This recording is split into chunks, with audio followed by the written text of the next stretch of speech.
everyone. Welcome to Consciously Unbiased's LinkedIn Live. We're excited today. We have a special report on the future of diversity, equity, and inclusion in the contingent workforce.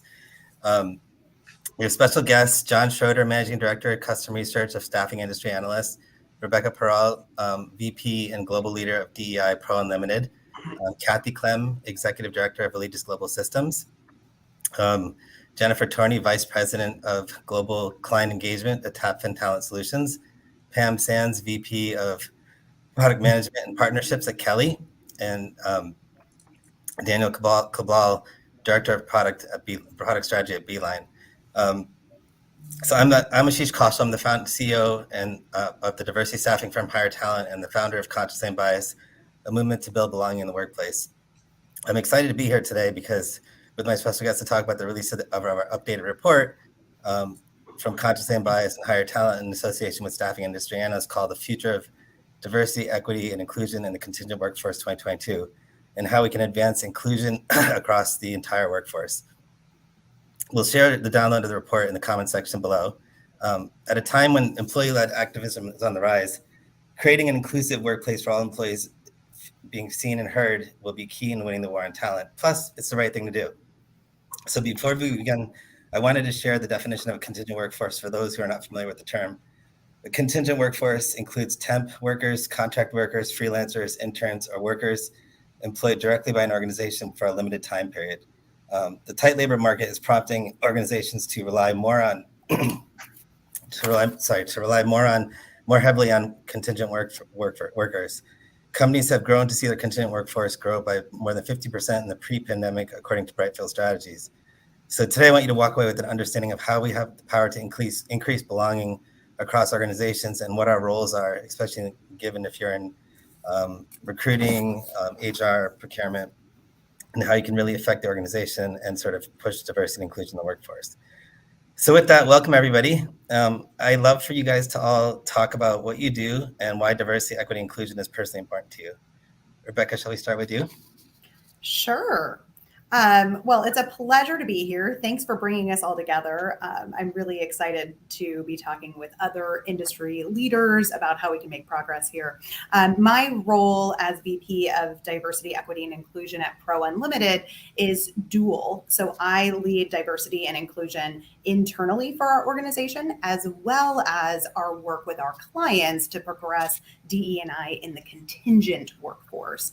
And this has been a passion of mine for I think well over a decade now, aging myself since I had a career in mergers and acquisitions and consulting before my D&I work. And really my impetus for going into this work was seeing it firsthand, being a woman of color in a field that was very dominated by the male persona, if not men in general. And so seeing that hard work and being smart and trying your best wasn't always going to get you to the top. When you looked at the leaders in that field, they were very similar demographic groups. And so thinking about what was holding people back that had different dimensions of diversity really got me interested and seeing how I could support that change in the world. So excited to be here, kind of taking a step in a different direction with all of you on how we also influence these contingent workers. Often they have even less voices than other people in the workforce. So thank you for having me. Welcome. Pam, would you like to go next? Sure, absolutely. And I love how you ask us this question of who we are. And I've been waiting for somebody to ask that for a while, right? So who I am is I'm a very curious possibilitarian that likes to solve challenges. And so when we think about this conversation that we're in today, this is one of the biggest challenges we have to bring forward right now, especially as we look at the role that talent has in the marketplace, the seat they have, and also access to talent and making sure that we are looking at every individual group and underleveraged populations to help them remove barriers and grow opportunities. And for what I do in Kelly is I actually lead our product management and our partnership function, which also includes our equity at work initiatives, which is Kelly's initiatives at helping remove barriers, especially unjust barriers, and connecting people with meaningful work. I love I love the word possibilitarian. I'm going to use that going forward. There you go. And so what diversity, equity, and inclusion really means to me is it's about how we break down silos, how we open doors for all individuals, how we help remove barriers. But most importantly, being in this industry, which I will now say 20 plus years, you won't get me to give any more numbers than that.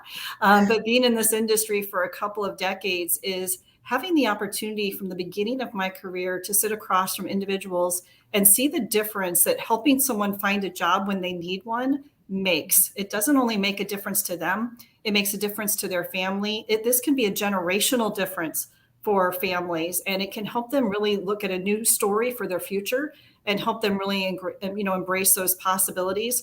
But what's great about it is that personal passion I have, I get to exercise in a company that's equally committed to that and has a passion for diversity, equity, and inclusion. You've heard me talk about our Equity at Work initiatives. I'm sure we'll have more time to talk about that today. But I'm excited to be in this conversation with this peer group and at this time as we look at how this influences our contingent labor market. Welcome. I'm excited to have you here. John, you're next. Thanks, Ashish. And on behalf of all the panelists, I just want to acknowledge the leadership role that you've had in driving the adoption of DE&I in the contingent workforce.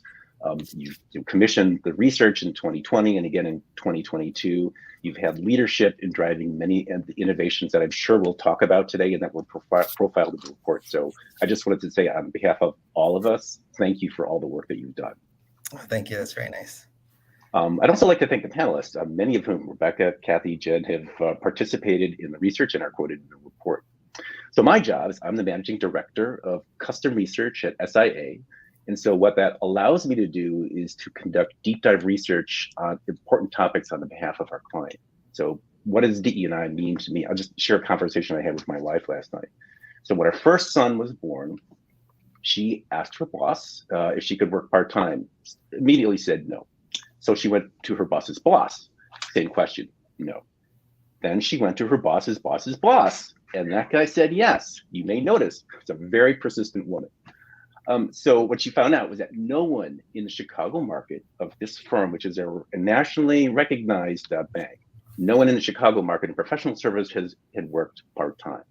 So she felt like she was under this enormous spotlight with everyone watching, not just to see if she could succeed, but now she's this test case for the whole organization. So being an amazing woman, she pulled it off. She, in her 3.5 days of part-time work, did 5 days worth of account work, which is not uncommon in these positions. And as a result of all this, women were able to work part-time going forward. So I asked her last night, so what would you do? What would you want them to have done different, all those years ago?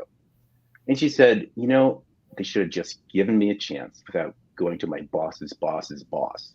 And so to me, and that's what DE&I is all about, just accept people that have different backgrounds, different needs, and by working with these and not against them, we can fully take advantage of all the capabilities of our workforce. And as we talk about the data and the research, we'll see that that's very clearly proven out. It's interesting you say that, and I love that story because I had one of my best salespeople I've ever hired. She was a waitress across the street from my office, and she was 8 months pregnant and still working on her feet. And so I'm like, why are you still doing this? And she's like, because I like to work. And I said, well, what did you do before? And she said, I sold water door to door.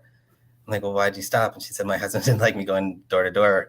Didn't feel like it was a safe thing. I'm like, how'd you do on the water sales? She goes, I actually did well. I'm like, you compete against the tap and you won? She's like, yes. I said, okay, I need a sales assistant. If you're interested and Salesforce, come give me a call on Monday. And so she said, I don't know, but my husband will teach me. And then on Monday, she called me and said, all right, I got it. And she ended up working much harder than somebody who maybe works full time, right? And so I realized in an average 40-hour week, most people don't produce 40 hours of work. And so if somebody's given the opportunity to do it in a smaller amount of time, a lot of times that works out better. So that's my little story. Jen, welcome. Thank you. Hi there. No, I like that story too. I think it's so relatable, especially for women. And actually I have a story kind of not similar, but at least in the same vein. But so my name's Jen Torney. I'm the Vice President of Client Engagement for TAPFIN. My role is really about relationship and strategy. So I lead our team responsible for our clients in North America, primarily based in North America. And as you probably know, most of our clients are relatively global. So we do have that global reach, but our focus is really in expanding the vision for all of our programs. And really, if we think about it, especially within the last couple of years with DE&I being so at the forefront, that's been a huge discussion that we've had. It's so wonderful to watch the evolution of what we've seen from just purely a supplier diversity play to truly cultivating belonging and inclusion within organizations. I mean, that's a really, really impressive trajectory if you think about it. And so for me, I mean, I think that while I don't have a real egregious story, for me, I remember, growing up in my career, being very career focused. I was a little late to the party to have kids. But I remember after I had my daughter, I was having a casual conversation with a really well-intentioned coworker. And I had just been passed over for a promotion by one of my peers. He's a great guy and he did a wonderful job and he absolutely deserved the promotion. We were having this discussion about it. And she said, well, you probably weren't that interested in it anyway, because you have a daughter. You're probably more interested in being a parent. And I said, why do those have to be mutually exclusive? And that was such a weird experience for me because I knew she didn't mean it in a bad way. The intention was very thoughtful, but I remember feeling really as though I was devalued. I felt like my worth in the workforce was devalued. And what a weird feeling, right? When she's trying to be so polite. And what I love about that example is that it correlates so well to what Ash's movement with Consciously Unbiased is about, which is it's not always about the really awful discrimination. Sometimes it's the microaggressions. And so looking at how we can own the fact that we have bias, own that we all have that, and figure out ways to create a better environment for everybody, that's what's important. So for me, it's bigger than making a difference for our clients, even though that's what I'm here for. It's about making our workforce better for the future leaders, for the future women leaders, for the future everybody leaders, including my daughter. So really happy to be here and absolutely on board with this message. And it's exciting to have the conversation. Love that. Welcome. We're honored to have you here. Thank you. Dan, you're up next. All right, so I'm Dan Khublall. I work for Beeline, obviously, and I'm a director of our product strategy. So my role at Beeline is to look at what we're building, where we're going. I get involved in our M&A, new product testing, understanding the market, identifying places where we should go to help our clients manage their non-employee labor. For me, diversity is just an important part of every day. Feeling included is important. I think you get more productivity from people when they feel appreciated, but also included. In my career, I was on the client side for years. I started out in 2005 as a reporting analyst at JP Morgan in their contingent labor program. I remember feeling that I was one of the younger people there, and I was also one of the minorities on the team. There were women on the team, and it was pretty diverse, to give them credit. But I do remember feeling that the first time I was working in a bank, first time I was in financial services. I live in New York, and before that, I was in sales. I sold paper like Jim on The Office. But this is my real corporate job. So I put a suit on every day, and I remember feeling like, why am I wearing a suit? You don't have to wear a suit. But I was like, I feel like I need to do that to feel like people will take me seriously, or even just to feel included. So, talking about diversity and inclusion has come a long way since 2005. We're seeing the non-employee workforce grow tremendously since 2005 as well. And I personally just want to make sure that this future workforce and the future way of doing work, whether it's remote or in the office, this whole debate's out there, that wherever people are, they feel included. And they also feel like they have a good work-life balance. So my wife also works. I actually am the one who does more of the home stuff because her career just requires that. And I have the flexibility with Beeline to do that. So I try to talk about that a lot with the guys. When I go to the dad groups, I talk about how I drop off the kids or I pick up the kids to make it normal. Because I feel like the real way to build an inclusive environment is by people demonstrating that it's okay to be a person in a different gender role that you're not used to. But if you don't talk about that stuff and people don't understand that the dad can do just as much as the mom, or sometimes even more. And maybe the dad's the one that shows up at the school and the mom isn't there because she has to work. So it's not so much of why isn't the mom there? It's more like, so what? It's a dad there or whatever, right? So I try to do things like that to promote just normalcy, right? I think inclusion should equal normalcy. We should eventually stop talking about inclusion. It should just be standard. So the more we can talk about it and the more we can do things like I purposely go to dad groups and talk about my role as like the more of the home person. And I think that's just makes it normal, so that if one of those dads is ever in a role where his wife or his partner has to step up with their career, it's not so much of a, this is so different. Nobody does this. Am I going to, no, you're not going to feel weird because Dan does this. So then there's two Dans, right? Or two people thinking that way. And eventually it'll just become normal. So I love that you're not looking for a pat on the back for doing your job as a parent and showing it normal. Yeah, it's normal. I mean, if you're lucky enough or you choose to have a family, then gender shouldn't play a role in how you manage that family. It should just be get the job done, right? Like if it needs to get done, just do it. Yeah, yep. Absolutely. Welcome. And Kathy, my friend, you're next. Hi. And so good afternoon and morning. And first of all, thank you, Ash and CU, for the invitation to join in on the conversation today. I am super excited. Again, just by way of introductions, my name is Kathy Clem, Executive Director with Allegis Global Solutions, where I lead our Americas business within Global Business Services. I wish I had all day to share why DE&I is important to me. I can certainly resonate with the many stories that each of you have shared thus far. But it is near and dear to me for obvious reasons.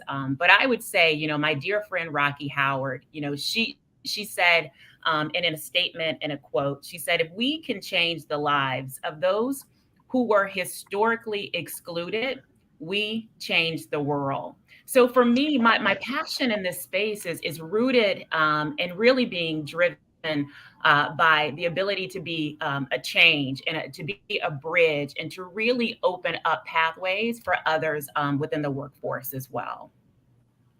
I love that quote. Welcome. And look, I'm really excited with this whole panel because there's two things. One is we're all friendly competitors and we're also friends. And the fact is that we're all coming together to sort of raise the consciousness of why diversity is important. I think that's one of the key things that I'm honored to be part of with you guys. John, this is our second report that we worked on together.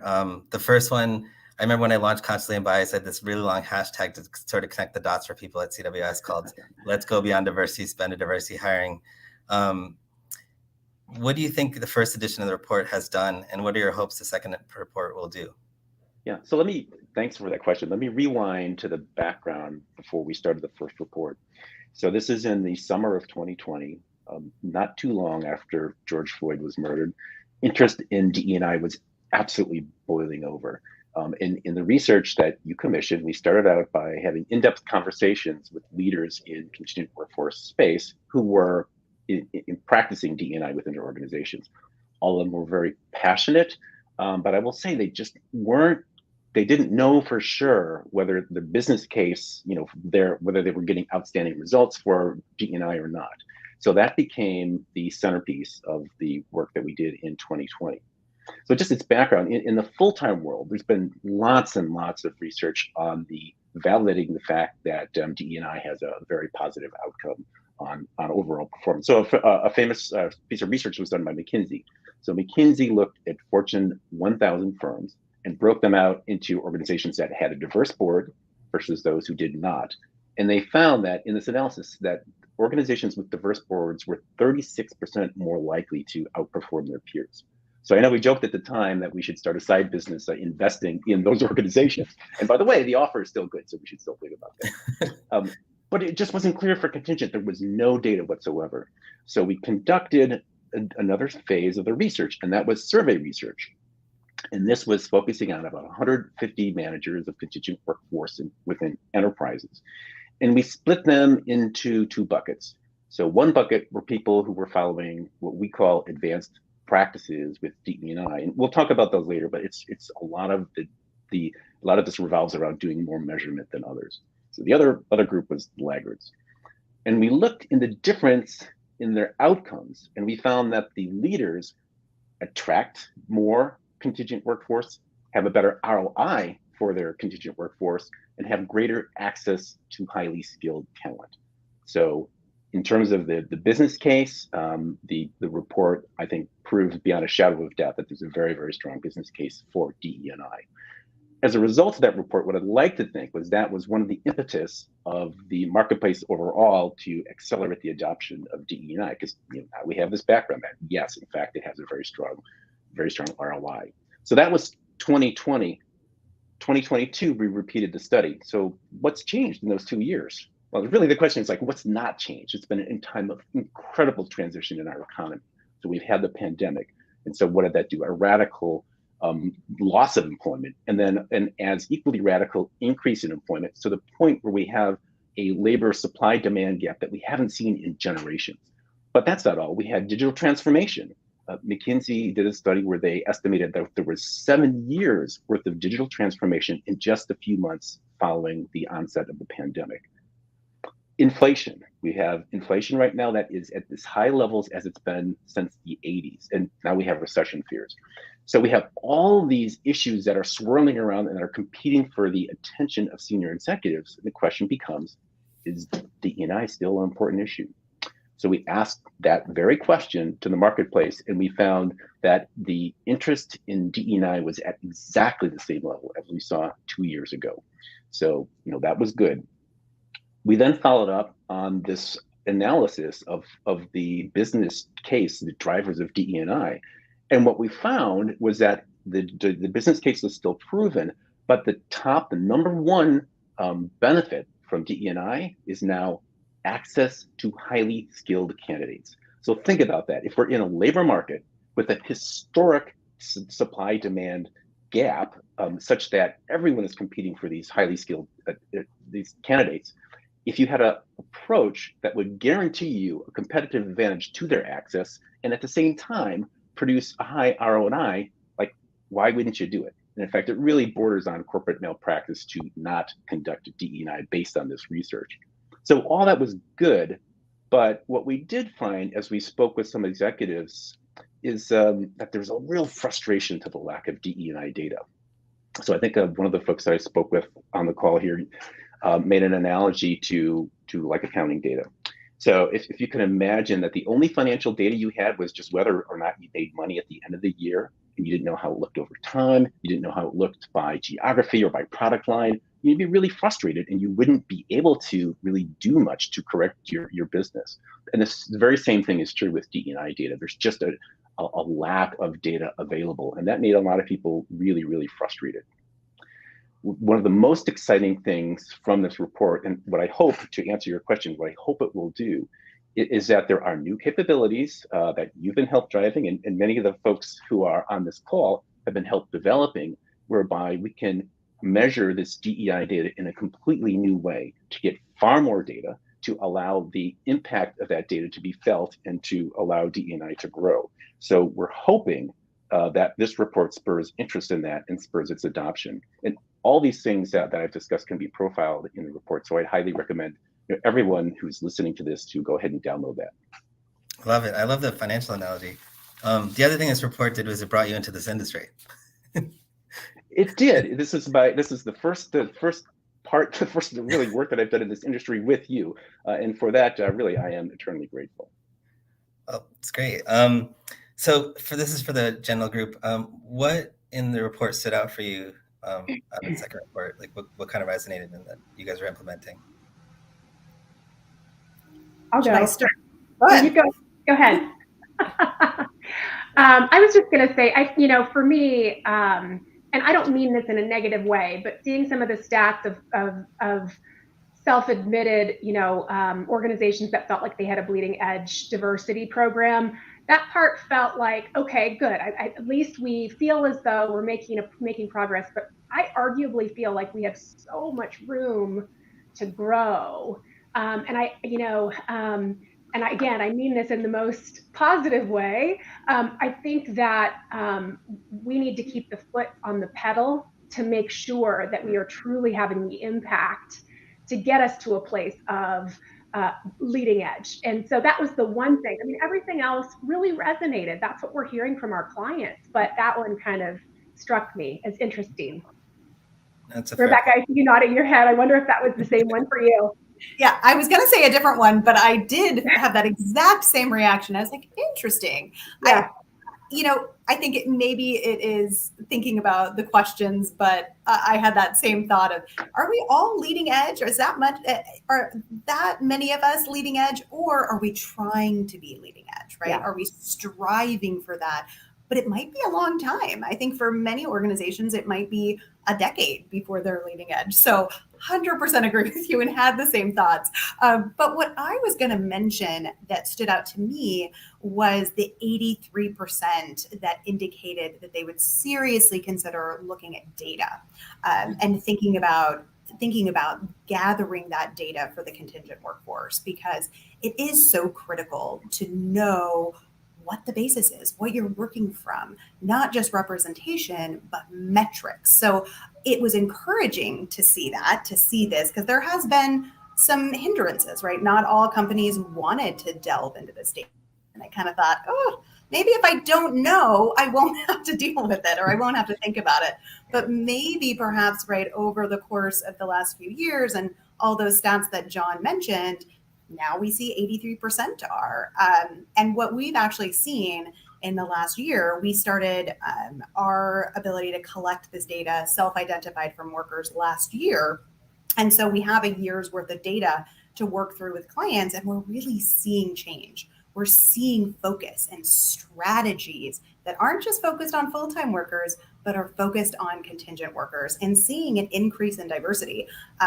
One of our clients that I just went through the other day, so it's very top of mind, we saw in the last year an increase of 5% in their Black representation, 11% in Hispanic representation, to just highlight. And we wouldn't have known that. We wouldn't even have been focused on it if we hadn't been collecting data. Mm-hmm. Yeah, absolutely. I think that's a great point. What gets measured gets changed, right? I think you can't really know what you're doing if you don't understand where you're at. Yeah, 100%. And I think too, what stood out for me was within the last 2 years, things remained flat, meaning 26% view DE&I in the contingent workforce space as a priority in their organization, which remained the same percentage 2020. I was expecting to see that number increase just a tad bit. And again, I think, as someone said earlier, we still have a lot of work to do, and we can't take our foot off the accelerator. And one of the things that we continue to discuss with our clients, it's around the prioritization bucket, right? With strong commitments that have been made, albeit internally or externally, or even with, recent commitments and signing, petitions or, via the CEO action plan, right? I think there is no way to escape actually having real results now and prioritizing DE&I. And people are watching, if it's prospective candidates, internal or external, all eyes are on this particular, topic for the right reason. So I think prioritization is key in the contingent space.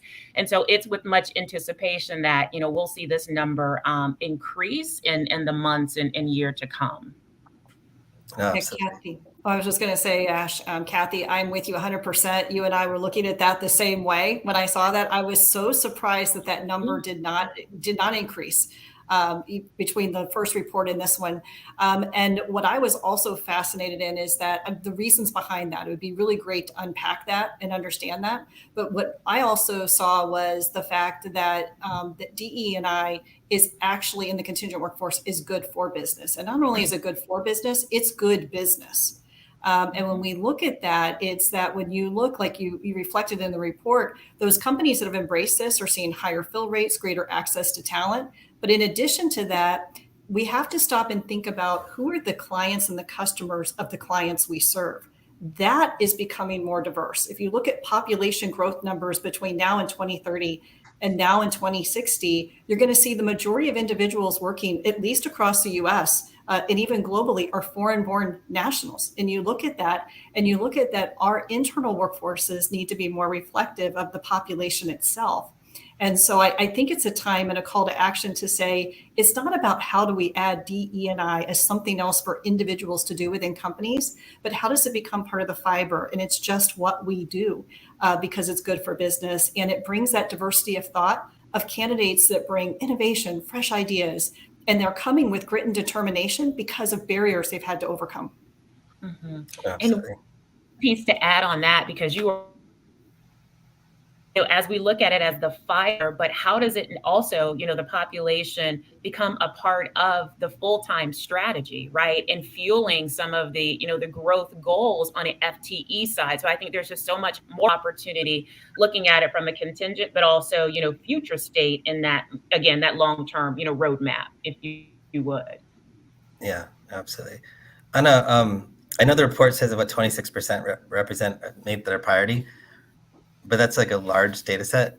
Are you guys personally feeling that, or are you hearing a lot more from your clients? I feel like that's about right. Yeah. A lot, I would say there's a lot higher percentage that are thinking about it, right? So I would say that's growing, but having it be a priority, I would say it is in that 25%, right? That quarter of the companies that are all in, that are saying, this is our strategy. We need to have a strategy that is full-time and contingent, because that is our talent. That is who contributes to the success of our company. It's not just full-time, it's contingent as well. And they are still in that minority group of putting in that effort, putting in the priority. So to me, it feels about right. But there's another category that I'd say is a lot bigger, that is like, oh, we probably should be doing this. We might need to think about this soon. Fair enough. Dan, what are some strategies you're seeing clients adopt with D&I this year in contingent labor, and why do you think it's important that the VMS directly asks a candidate for demographic data versus a supplier? I think I can answer that by also talking about the report, right? So in the report, I noticed some barriers, and that's what I really took away from the report were the barriers to move forward. Because I think we're well-intentioned, and it's been true for a long time that if you ask anybody, they're going to be a champion of diversity. They're going to say it's important to them, and I believe that is true. But I think we lack the path, the tools, and I think we lack the message when it comes to acting on that data. So to get the data, I think we need to build trust with the non-employee workforce, which I don't think is there yet.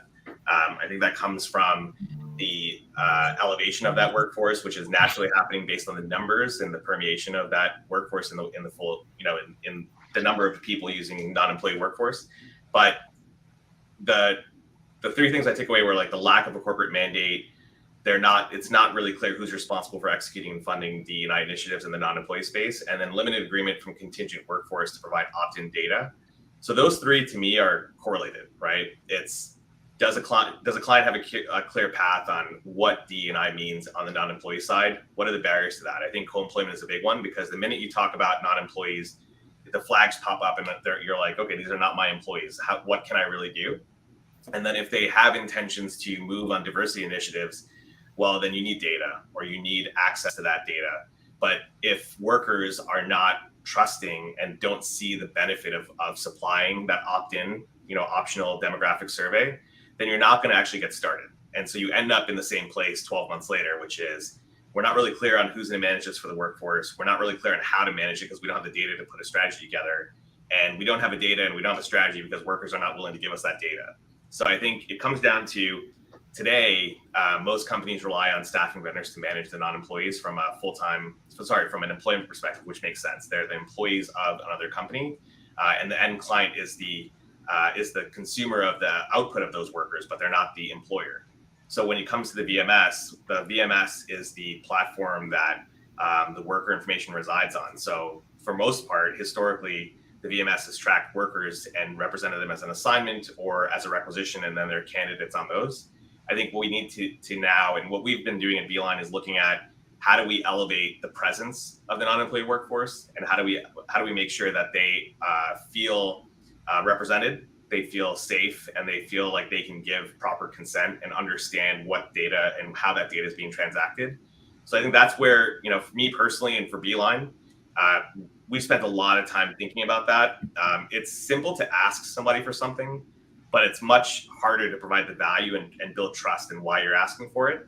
So to get started in the space, why is it, to answer your question, why is it important for the VMS? I don't know if we're testing that theory. Can the VMS build trust with the worker to ask for that data, to uptick those numbers, to get that opt-in data so that we can go to our clients and say, now that you have access to this data and it's a substantial data set, let's come up with strategies. So number one, who's going to manage that organization? How are you going to use that data? What other pieces of data do you need that we can maybe get to help?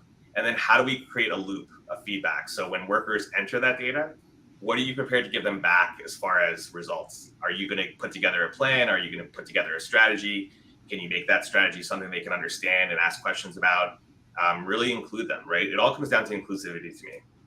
Yeah, and I think to add to that, I think you have to be careful what you ask for, because whatever you ask for, you better be ready to act on. If you don't act on it, then it's going to do more damage. So I think organizations really have to think about the strategy around that too. Rebecca, do you want to add to that?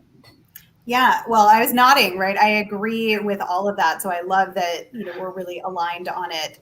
We, as I said, have been collecting this through our VMS, and we're only going to have that opt-in when you're able to have the right communications, share that information that creates trust. And I'm sure you faced the same thing we did when we were developing that product, is no one's going to opt in. Right? No one's going to opt in. So why should we be creating this ability to have that self-identified information? We felt like it was really important. So when we created it, we thought, this is going to be a test, like you said, Dan. And what we've actually found is that we have really high disclosure rates if there's partnership with the client. So if we can partner with the client and have a quote from the CDO or a quote from the CEO that talks about why the contingent workforce is so critical to their D&I strategy and success, we see those numbers in the 90% of self-disclosure.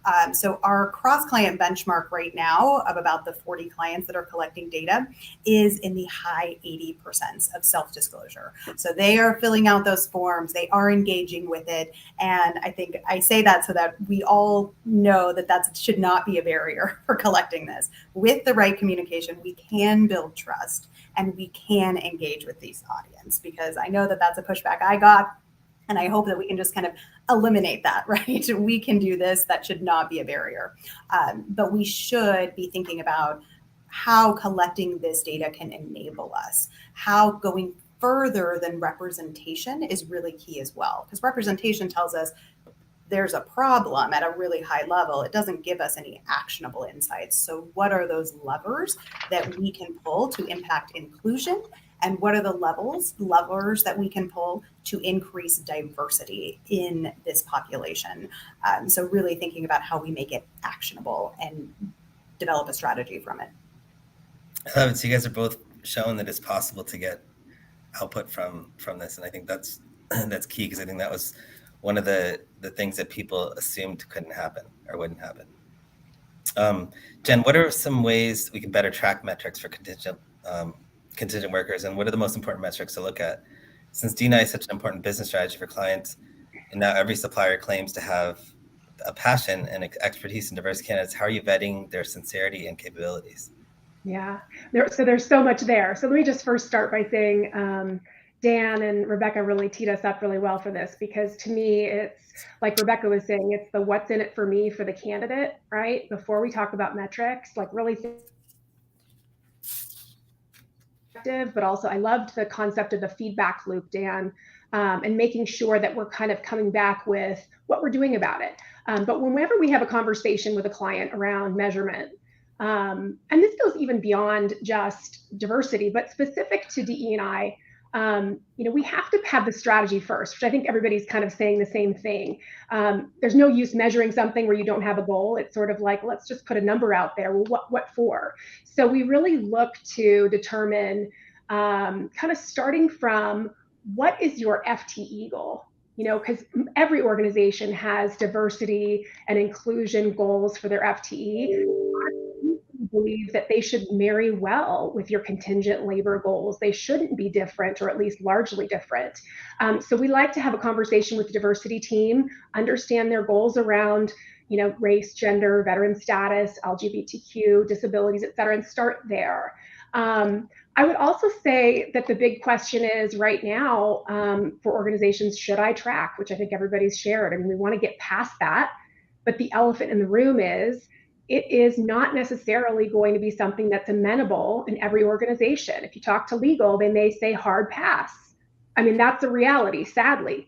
But we've been trying to be able to get organizations to start somewhere. So, you know, a lot of that is just a conversation, again, with the diversity team and with legal.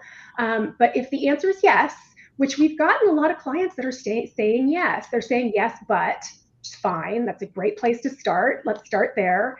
If the answer is yes, we brainstorm around, you know, what is realistic? You know, and we often say, let's start kind of in a comfortable place. We'll do, you know, whatever you're doing with your non-FTE or your FTE rather, you know, race and gender, opt in at the placement level. Definitely don't want it to be visible during the interview process and selection process, right? You want to be real specific about who has access to the data. You want to be real specific. And I love that you mentioned this, Ash. You better have commitment to action on the data. You really need to, as an organization, be really intentional about why you're capturing it, because otherwise you're capturing data, A, for no reason, but B, that really exposes a lot of risk. And honestly, I think it shows poorly for your organization in general. So really getting clear about that. So for me, it's really starting the conversation before you even get to tracking. But again, it's you know, as Beeline has been able to do, and it has been an amazing partner with us in developing what it would look like to track. We look at, you know, a very simple drop down, keep it a very, very simple opt-in, have it marry with what you're doing with non-FTE or with FTE rather. And Rebecca mentioned too, having a statement, you know, having some sort of statement as to the what, the why. I think those things are all really critical to make people understand that, you know, we're doing this to make a difference. And here's what we're trying to do. Here's our commitment. Absolutely. If I could just jump in for 1 second. So Jen mentioned getting legal approval. So in the report, we have an extensive appendix of a legal opinion from Michael Best that talks about these very issues. So as you approach your legal counsel and seek that permission, I would highly recommend bringing that with you, and then they can see that the arguments have been made, and it's very extensive in terms of having footnotes. So I would just recommend using that as a starting point, which might help your arguments. Yeah, absolutely. Great. Yeah, those are great points. Kathy, how do we go beyond supplier diversity to candidate diversity, and how are your clients responding to this objective? Yeah. And Jen hit on it as well, too. I think it's not an or, but an and. You know, I do want to be clear that supplier diversity is still key, and moving towards more, and I keep hearing this theme of intentionality and really being deliberate around, you know, candidate diversity. So specifically looking at the ecosystem of where talent is actually coming from and asking the questions and taking inventory on the actual sourcing strategy. Where are we casting the largest net for talent, right? Are we incorporating all of the dimensions of diversity into the sourcing strategy? That will ultimately lead, you know, of course, to a stronger candidate diversity outcome. And again, you know, asking that question, what's the recruiting channels and kind of the source potentially of hires. So again, I think in what we're seeing, you know, within the supplier community, it's not only, you know, holding the diverse suppliers to this, you know, conversation, but all of the suppliers and really having the thoughtful conversation around talent sourcing strategies. And our clients are absolutely, they're responding, you know, openly, and they want to know. I think we're seeing and hearing more conversations around the how, the local, you know, relationships and partnerships, and how they can actually kind of come in and even complement some of those, you know, sourcing strategies as well on a contingent side of the house. Okay, great. Kathy, I love that you said that, and I don't mean to interrupt, but I'm applauding because we've seen a tremendous movement along the lines of what you're talking about and really looking at what are suppliers doing. And honestly, I think for non-supplier diversity, it goes to the all suppliers. What are suppliers doing to impact the ecosystem of diversity, hiring, and talent, and cultivating that talent. And you'd be surprised. I mean, not any of you on this panel for sure, but perhaps some of you might be surprised that some of our diversity partners, suppliers, are doing very little in the ecosystem versus some of our non-diverse aligned partners are going to the moon and back to make an impact. And that, I think, has really been more important to clients these days. So I love that you called that out. So very, very good point. And I'll jump in there as well, Jen and Kathy. I completely agree with you. This is something that, I know we're personally really proud of because of our legacy with supplier diversity and inclusion. But we started this conversation 36 months ago with our suppliers. And we actually started it with our diverse suppliers. Ash, you may have remembered being in some of those conversations. We were like, supplier diversity spend is not enough. The world is more diverse. We need to be more inclusive in our hiring practices. We see our supplier as partners, and they're really a multiplier of our diversity and inclusion efforts. And so what I have found is just really incredible is many of our supplier partners have fantastic programs in place for how they're reaching underleveraged and underserved talent in very new and creative ways. I mean, I look at, of course, we're all on here and we've expressed our appreciation for Ash and Consciously Unbiased, but just look at the Consciously Unbiased movement. Right? It's just an example of what so many of the incredible partners that we share space and real estate with in this industry are doing. And how do we tap into that, leverage more of it? Because there's lots of voices in this conversation. There needs to be a bigger voice. No, absolutely. I agree. And Pam, so speaking of that, how do we increase collaboration between HR, DEI, and other departments to tie inclusion into business goals? Can you unpack how companies who are including not only full-time workers in the D&I efforts, but also all the other versions of temp labor and SOW that helps them create true cultural change? Right. So I love that question, and there's a lot to unpack there. So let me see what I can do here in a few moments. So first of all, I'm really grateful because within the walls of our organization, this is a completely collaborative effort. We're really arm in arm working with our HR business partners, our procurement partners, all of our folks aligned with diversity, equity, and inclusion. And what we've realized and what we've seen is to really have an impact, it can't be separate activity. It has to be core to the company's culture. It has to be embedded into, first of all, what are your internal full-time HR practices? How are you an exemplar yourself in this space? And how is it aligned with the strategy? We've already talked about board diversity, and we've talked about a lot of the other strategic initiatives of the company, but how is overall diversity, equity, and inclusion aligned with the company's strategy and how you go to market? Your people strategy, how is this integrated? Are there affinity groups within your organization? Do the affinity groups have a say in the conversation? And then we've also just talked about supplier diversity and making sure you've got that thread pulled through your supplier diversity organization. And then also within your recruitment organization, how is this impacted by your intentional sourcing efforts? And how do you take that to market? And I think that some of the ways that you can do that, that's kind of some of the how you can do that. But some of the specifics are looking at when we want to make a difference to the actual person. Because remember, in our world, we all know nothing happens until someone goes to work, right? And we've, in many cases, removed a barrier for them to do so. So what are some of those practical things we could do? One is look at outdated practices and policies that are in place for job descriptions that were created years ago that are restrictive. Do we have requirements for degrees on jobs that it's really not required, right? What about in some jobs when we say a high school diploma or GED is required, is it? Do we have very tight restrictions around drug testing requirements? And now we know across several states, those limits have been lifted or they're less than they were years ago. And what about really looking at job-related assessments for individuals that have maybe a previous background or been in justice involved?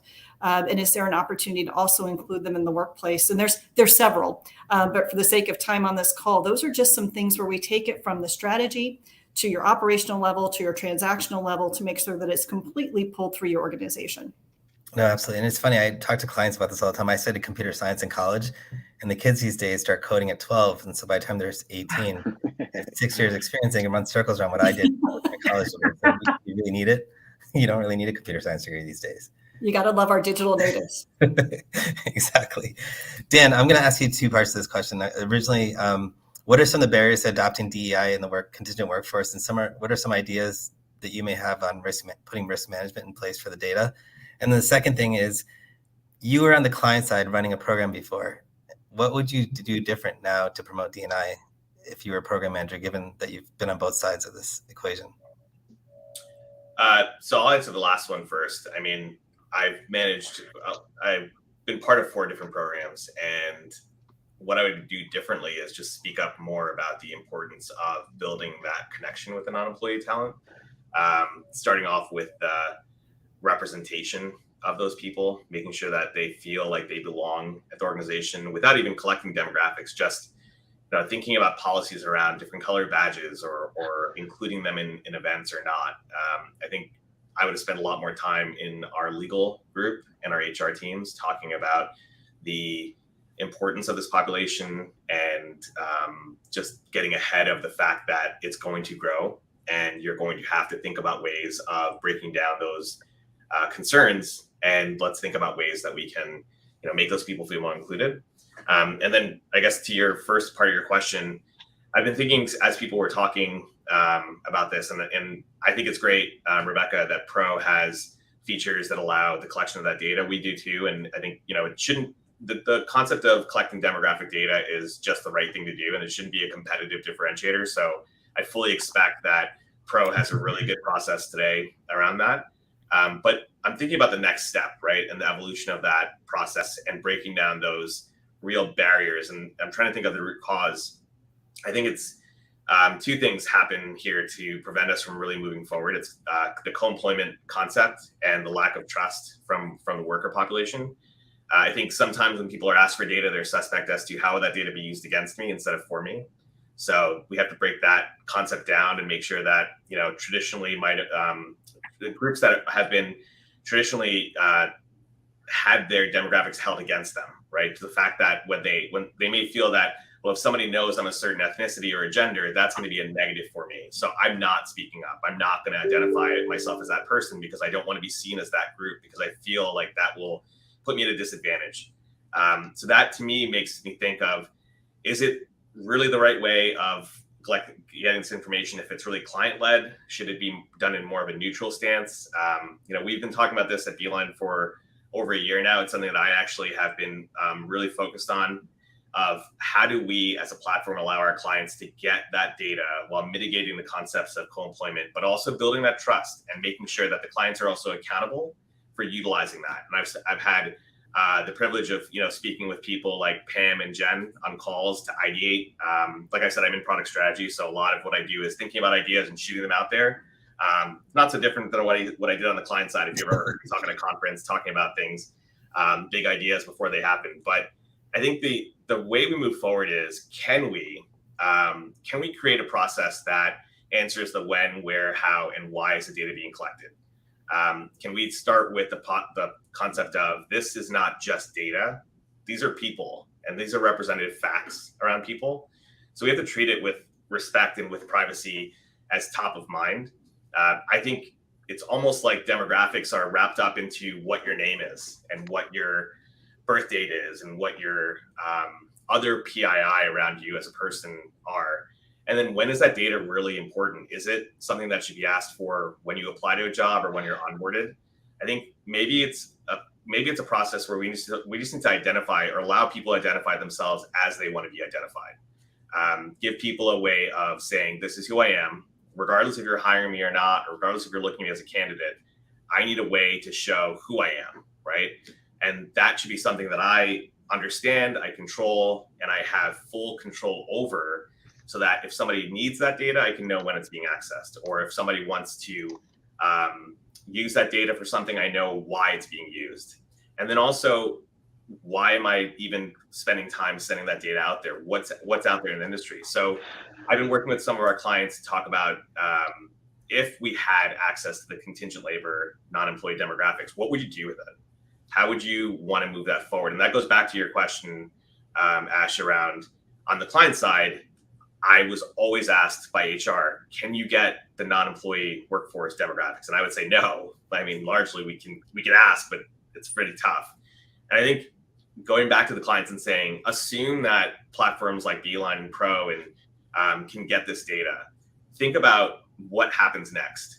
And maybe, let's separate the concept of collecting the data versus actioning the data. Like, help us help you to, utilize the power of technology, utilize the power of a platform like Beeline, which is neutral, right? We don't place people. We don't have a staffing arm associated to us. So when it comes to talent data, it's really something that we think from a platform perspective needs to be protected and held at a very, very private way. But it should be accessible for an MSP or a staffing vendor or the client to leverage, to understand, and to build stories around that data. Hopefully in the future, we can have clients understand their demographics and become champions of, this is an inclusive environment, this is how we got there. And companies can also say, we thought we had an inclusive environment, we're not there yet, and here's a plan of how we're going to move forward. And then, I know, Rebecca, you have the advisory board and things you've been championing, which I think are great, and I really applaud you for that. And I think fueling those types of initiatives where people are taking the time to think about it and be accountable, I think the next step is really just getting that pipeline, populated. And yeah, that's the vision, I think. I love it. Those are amazing points. Rebecca, you've built a supplier diversity board over the last few years. How has it helped the organization and what you're trying to push with D&I across your clients? And then what changes would you make when vetting who's part of the supplier advisory board, looking back? Yeah, well, one thing I'll say, and it kind of relates to a lot of the different topics that we've discussed today, moving past just thinking about supplier diversity, but more about what companies in general are doing for D&I. Having that advisory board has really supported that work and thinking about how we progress it. One of the things that I like to compare this to is, if we really count on just diverse suppliers to provide us diverse candidates, it's almost like the same saying that goes with just diversity and inclusion overall is, women and minorities and historically marginalized groups should fix the problem for us. We know that that is not the right path, right? Everyone needs to be a part of the solution. The same goes for staffing agencies and suppliers. We all need to be in on this. And if we put this added pressure only on diverse suppliers, that's again an inequity. So not only do you need to be good at bringing candidates, everyone else can just bring good candidates. You need to bring good candidates, and they need to be from diverse backgrounds. So really thinking about, how do we just make this an industry standard and progress that overall, while enabling diverse suppliers that might not have had opportunities previously. And it's along those same lines of what I would do differently. It's kind of in the same vein, but keeping that group, not just the top suppliers, but top suppliers that are making an impact, that are making this a priority, making it a part of every business decision that they make as a company. So it's not, we do D&I over here, of course, we all focus on different demographic groups, but it really is a red thread that is woven throughout everything they do. And that's key to making that council, that advisory board successful, as it is people that live and breathe this work. And I think that is going to be critical as we grow, right? Again, it's not just those ones that can deliver lots of headcount and very successful. It's the ones that really are living, breathing this. And I'll add one more item. Oh, actually, I'll hand it over to you. Never mind. Because we go ahead. I was going to say that one of the things, Dan, I just completely agree with you on all of the data, and it makes me so excited, because if we're aligned, that means it's a piece, it's a start to moving forward the whole industry. And I'll say that one of the things from a legal perspective, and I think from getting those numbers from self-disclosure, is that we let every population know that we have data safety precautions, right? That no one is able to see individual information. No one sees that Rebecca has identified as a woman. We see aggregate numbers that help us measure change and determine priorities, not individual data. So I think that is really critical, and I want to share it. I think everyone should do the same things, and if other people have other ways to do that, we should all share to make it better. So I got two things from your points. One was that no one has a monopoly on good ideas, and number two is you don't have to be a minority to be passionate about the minority cause, right? Exactly. Kathy, in the report, you spoke about the war for talent, how customers are asking, does our brand stack up against our competitors? And what needs to be done differently to attract diverse talent. Can you speak a little bit more about this? Yeah, and I'll move quickly here. I think in today's tight labor market and recruiting top talent, the attraction piece for me is it's key. Meaning, how is the company's brand showing up in the marketplace, right? Or even the EVP, that employee value prop. And, diversity, brand equity allows, of course, the candidates to see and experience the company's commitment to, diversity. And I think that because organizations are taking a very strong position to empower employees to live as their true authentic selves, I think the move to integrate DE&I into branding, it's here to stay. So creating content that authentically highlights values, culture, and diversity, asking and kind of just doing, own inventory of the brand relative, is it reflective throughout the website? And then also leveraging, technology that will aid in developing neutral job descriptions. When you start to look at the brand, I think it also extends into the internal environment, meaning when I think about the ERGs, right, are the ERGs really there to not only be a safe haven, but how will they continue to support talent once talent is absolutely there, once hired? Are opportunities for growth and advancement available and easy to navigate? And do the resource groups not only exist, but do they thrive for the extended worker population as well as the FTE? So again, I think when I think about brand, it just doesn't stop, from the external marketplace, but it is, woven all the way into and an extension of the workplace, the workforce, and within the marketplace. So hopefully that gives a little bit more texture around that. Definitely. Jen, Kathy, Pam, you guys, where does training come into play with DEI? You've all felt support within your organizations to implement DEI training prior to selling it to your clients, and thus you've implemented it personally. Have you seen an impact within your organizations? Yeah, I'll just real quick. I know we're kind of close to time, but from our perspective, if you don't cultivate the environment to be inclusive and create a culture where, as Kathy was kind of alluding to, creating career pathing and allow for people to feel like it's a good place to go to work, you can be the best recruiter for diverse talent in the world, but it's not going to help. You're going to end up not having the diverse culture that all organizations are looking to achieve. So I think the training is critical. And again, we could go on for another hour about just training and for hiring managers, for suppliers, even learning how to support and cultivate diverse talent pools, et cetera. But all of that is so critical. That is, I think, the foundation for all of it. Absolutely. I'm going to leave you guys with two last questions. One is, how do you think the projected economic downturn is going to affect the priority of diversity and inclusion?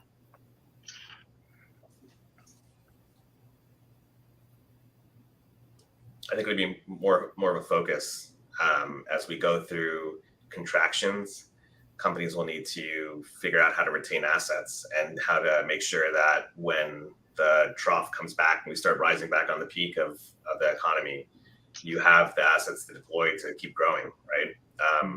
I think a recession is obviously a terrible word, but it's part of the economic cycle. If we have a recession, it remains to be seen what the level of it will be. But I think people are, as companies say, people are the company's greatest asset. So hopefully it'll remain top of mind so that companies can retain that talent. I would follow up on what Dan said, and we need to be cognizant that recessions come and go, and that's just the way life is. But if we want to, inevitably, as a recession wanes, we need to come back and hire folks at the end of that. So by putting in a DE&I program now and making sure that that's a priority, you will be, you'll have an advantage versus others in the marketplace in terms of attracting talent. You really can't delay on implementing that because we just don't know any specifics about the recession. And there's many arguments to be made that it actually might not come and affect the industry quite the way that others have had. And I'll just jump in there. I think we've got a corporate responsibility to look at it, right? So as we know, when you see economic downturns, they impact everyone, but they especially impact those that can be marginalized in our society. So anything we can do as leaders in this space now, where we've been in a position many times as we've looked to reactively address these issues, this is a real opportunity for us to be proactive and say, what are we putting in place now? How are we removing barriers now so that we're getting folks work ready? So that they're better, they're more resilient to actually anticipate what could be ahead of us. Absolutely. Yeah, I'll add and say I think that I agree with all of you, and that often during some of these downtimes, we actually see an increase in focus on the contingent workforce as a whole, kind of relying on that workforce. And so there's even a greater opportunity and responsibility to make sure as that community grows, whether it's during a recession or just because things are doing well and everything's growing, as this population grows, it's really critical that we make sure they're not left off of this conversation, right? We're evolving and progressing in diversity, equity, and inclusion, and we can't leave off 40 to 60% of workforces. They are contributing to the success of companies and to our progress in the world, right? The moral imperative. And if we're leaving them out of the conversation, we're not doing it right. So I think it's really critical, whether it's a recession or not, but as this community grows, it's even more critical. Every individual is important, but if it's millions and millions of people, we can't be leaving them out. Absolutely. Jen or Kathy, any thoughts? I was just thinking we didn't spend any time on upskilling. I mean, really, with merit. And I realized as we talk about training, I just stepped right over that and went, gosh, again, another hour we could spend on our commitment. Let's have a follow-up. I know. Absolutely. Yeah, like we could go on and on. But, I mean, I think this is where upskilling, and I know we've mentioned, Pam, you were talking about getting people work ready, and it's our commitment, Rebecca, right?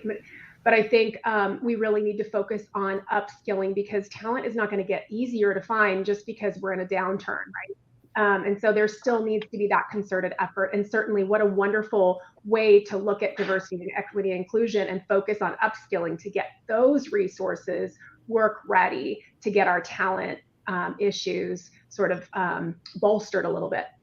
Absolutely. Yeah. Nothing really to add at a broader level. Ash, I think the points that were stated earlier are spot on. I would just sum it up to say that, now is the time to be proactive and think about the long-term impact of the decisions that potentially, will need to be made relative to diverse, talent when we start thinking about kind of the economic downturn. Mm-hmm. Definitely. All right, so I think we're almost at the end. So in the for the report, I want to leave us with intent and action, sort of give people ideas on what they can do. I think part of that is sort of inspiring everyone. So in the for, we talked about looking back at our careers and the power of the impact we can have in the D&I space. I felt it's important to highlight this to inspire others to find their journey and what kind of impact they can have. So what kind of impact are you hoping to make in the D&I space when you look back at your career?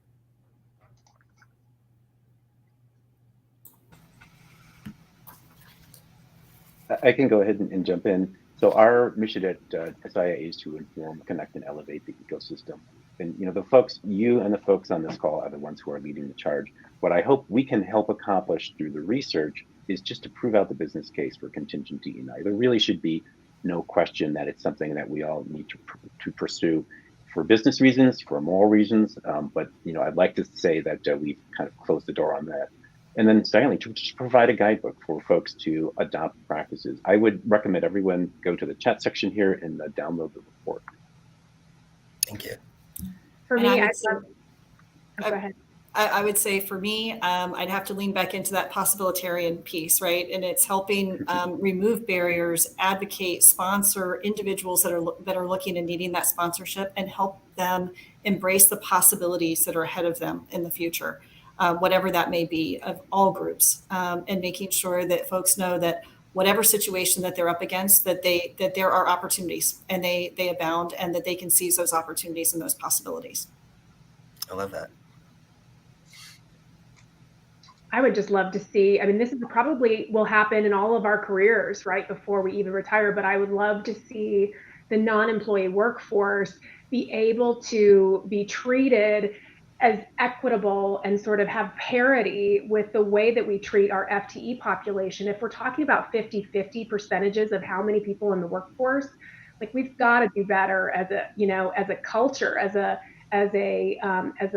global people, right? I think we can do better. And so I would love for us to get to a point where we can cultivate the diversity objectives the same way with non-employee as we do with FTE. Great points. Kathy? Oh, go ahead, Dan. No, go ahead, Kathy. Oh, no, I was just nodding my head to say I absolutely agree. I think if we can get to a point to where there's the homogeneity and it's equitable along the lines from an FTE, you know, perspective, you know, man, we could continue to move some mountains, you know, there from an overall impact. Yeah, go right ahead, Dan. Mm-hmm. For me, I think it would be awesome if we move past the constraints of calling somebody a non-employee or a full-time person. Yes. So thinking about, if we're all people, we wake up every day, we do a job, how we are classified at a company is so insignificant at this point, especially in how we're all now intermingled in remote work or on-site, off-site, doesn't matter. So I think about it as how back in the day when electric cars were thought about this like unicorn concept and you never saw them and they were always something that was, there were so many barriers to getting them adopted. And today you see that electric cars are not just becoming more of a normalcy, but becoming a standard.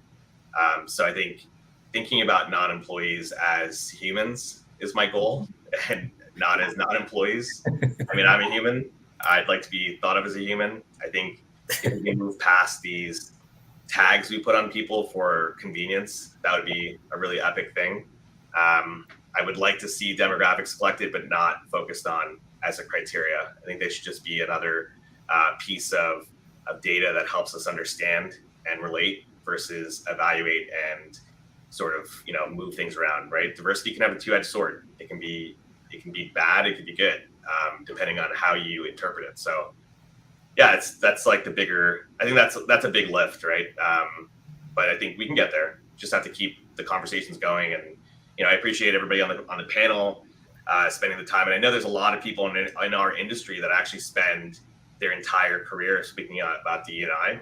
We have a lot of people that I've had the honor of working with personally that are now champions of diversity, and they literally go out there and talk about diversity every day. I think, Ash, you're one of those people with your movement of CU. But yeah, as long as we bring those people along and we act as, you know, good citizens of the world, I think we'll get there. Definitely. And I'll just say, I think at a macro level, it's exactly that. I would like this to be an industry standard, right? It's not something that we're convincing anybody to do, to John's point, right? It is at the same level that we understand that we're all people, right, Dan? We're all individuals, and we should play regardless in this if we're full-time or contingent. But on a micro level, you know, at the end of my career, I hope there's people that have said, wow, I'm so glad that, you know, I talked to Rebecca as I was transitioning from returning back to work after 10 years off, or a leader in an organization that maybe was like, yeah, I get the value of this, but not quite sure if we should focus on it. And we have some aha moments, right? I hope that there's some people that think, wow, I had that aha moment, or I was enabled to be successful. So, you know, there's this kind of macro hoping to change the world and change our industry, but then also, even if there's just a handful of people that I've supported in that way, I will be happy. Love it. This is amazing, everyone. It was inspiring and very interesting, and lots of great things for me to think about as well. I think you guys really sort of motivated me here. So we should definitely do this again. We should probably make this a series. Thanks. Thank you, everyone. Thank you. Thanks so much. Thank you so much. Yep. Bye.